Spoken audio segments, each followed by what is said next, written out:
এসএসকেএমএসকে শিক্ষক শিক্ষিকা, academic supervisor, মাদ্রাসা পৌরসভা শিক্ষক শিক্ষিকা সহ সমস্ত এসএসএ কর্মীদের আমার চ্যানেলের পক্ষ থেকে আন্তরিক শুভেচ্ছা জানিয়ে শুরু করছি আজকের এসএসএ নিউজ।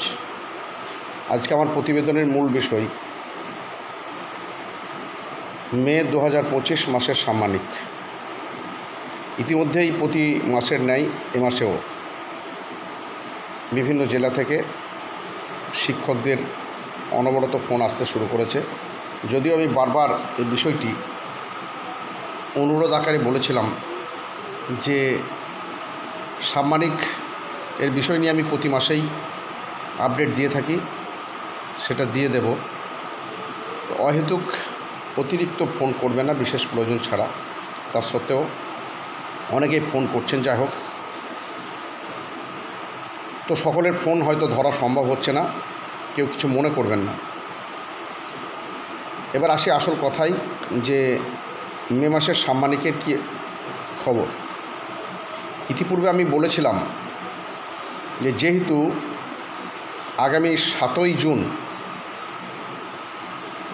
মুসলিম সম্প্রদায়ের একটা বড় অনুষ্ঠান ঈদুল আজহা, তার জন্য সাংগঠনিকভাবে আমরা চেষ্টা করছি যে এই ঈদের আগেই যাতে সাম্মানিকটা শিক্ষক শিক্ষিকাদের ব্যক্তিগত অ্যাকাউন্টে ক্রেডিট হয়। এবং আপনারা জানেন গত মাসে বেশ কিছু কর্মসূচি আমাদের সংগঠনের পক্ষ থেকে নেওয়া হয়েছে।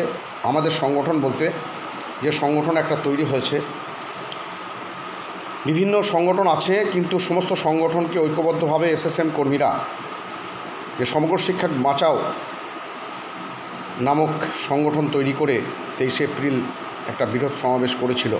তারপর থেকেই প্রতিনিয়ত সমগ্র শিক্ষা ও বাঁচাও নেতৃত্বরা বিকাশ ভবনে যোগাযোগ করে রেখে চলেছে। তো সেই মতো আমরা এই বিষয়টাও তুলে ধরেছিলাম যাতে সাম্মানিকটা ঈদের আগেই হয়। সেই মতো আধিকারিকরা আমাদের কথা রেখেছেন এবং গতকাল রাজ্য থেকে প্রতিটি জেলায় এসএসকেএমএসকে শিক্ষক শিক্ষিকাদের সাম্মানিক ঢুকেছে। যে সমস্ত জেলা তৎপর আছে তাদের হয়তো আজকে সমস্ত পেপারস কমপ্লিট করে যদি জেলায় অর্থাৎ জেলা ব্যাংকে জমা পড়ে যায়, তাহলে বিকেল থেকে সেই সমস্ত জেলার সাম্মানিক অবশ্যই শিক্ষক শিক্ষিকাদের ব্যক্তিগত অ্যাকাউন্টে ক্রেডিট হয়ে যাবে। দু একটি জেলা ব্যতিক্রম আছে, আমরা প্রতি মাসেই দেখতে পাই যে জেলা স্তরে যথেষ্ট গাফিলতি হয়, হয়তো সেই জেলাগুলো একটু দেরি হতে পারে, বা যাতে দেরি না হয় তার জন্য জেলা নেতৃত্বদের ভাবতে হবে। তো আমার মনে হয় আগামী কাল পরশুর মধ্যে সকলের অ্যাকাউন্টে মে 2025 মাসের সাম্মানিক ক্রেডিট হয়ে যাবে, এ বিষয়ে কোনো সন্দেহ নেই। তাই আমি আবার অনুরোধ করছি এই বিষয় নিয়ে আর কেউ অন্তত ফোন করবেন না। আর একটা বিষয় ইতিমধ্যে আপনারা জানেন, দেখতে পাচ্ছেন বিভিন্ন গ্রুপে ডাটা ক্যাপচা ফরম্যাট একটা পূরণ করার জন্য বলা হয়েছে, যারা 65 অপশানধারী শিক্ষক শিক্ষিকা আছেন তাদের জন্য। আমাদের দীর্ঘদিনের দাবি ছিল যে সকলের জন্য ইপিএফ দিতে হবে, 60-65 সকলের জন্য। যদিও এখন পর্যন্ত এটাই যে ইপিএফের বিষয় সেটা বলা হয়নি সরকারিভাবে, কিন্তু আমাদের সাংগঠনিকভাবে আমরা যেটা উপলব্ধি করেছি তাতে এই ডাটা ক্যাপচার যে ফরম্যাট নেওয়া হচ্ছে এক্ষেত্রে এটা ইপিএফের জন্যই করা হচ্ছে। ইতিমধ্যেই 60 অপশানধারী যারা আছে তাদের এটা পূরণ করা হয়ে গেছে, এবার 65দের জন্য সেটা নেওয়া হচ্ছে। আগামী দিনে সকলেই ইপিএফ পাবে এই আশা আমরা করতে পারি। বাকি যে সমস্ত আমাদের দাবি দেওয়া আছে সেগুলো নিয়ে লড়াই চলছে। গতকালও আমাদের সংগঠনের নেতৃত্বরা বিকাশ ভবনে গিয়েছিলেন। আমি দেখতে পাচ্ছি এখনও পর্যন্ত যে কথাটা বারবার বলতে হচ্ছে, খুবই দুর্ভাগ্য, আমার প্রতিবেদনে বারবার উল্লেখ করতে হচ্ছে। বেশ কিছু শিক্ষক তারা অনবরত সমালোচনামূলক পোস্ট করে যাচ্ছেন, অথচ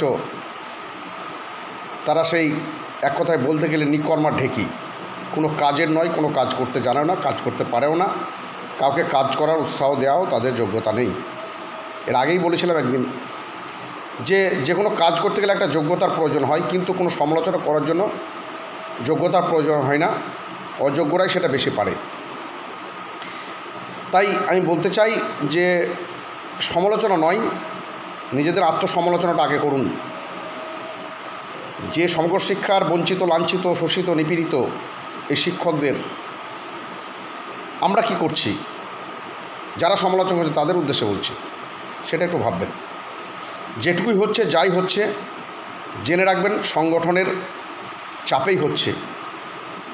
সরকার, বর্তমান সরকার, অনেকে রাগ করতে পারেন, তাতে আমার কোনো ক্ষতি নেই। পাষাণ বলতে পারেন, এসএসকে, এমএসকে বা পার্শ্ব শিক্ষক, এক কথায় সমগ্র শিক্ষার কর্মীদের জন্য এদের হৃদয় গলে না, এরা পাষাণ। তা সত্ত্বেও ধীরে ধীরে কিছু না কিছু হচ্ছে, এটা জেনে রাখুন, সাংগঠনিক চাপেই হচ্ছে। তাই আগামী দিনে সংগঠনটাকে শক্তিশালী করার জন্য সকলে ঐক্যবদ্ধভাবে এগিয়ে আসুন, এবং সংগঠন শক্তিশালী না হলে কোনো কিছুই হবে না, এটা জেনে রাখুন। সকলকে ধন্যবাদ জানিয়ে আজকের মতো এসএসসি নিউজ এখানে শেষ করছি। সকলেই ভালো থাকবেন, সুস্থ থাকবেন। ধন্যবাদ।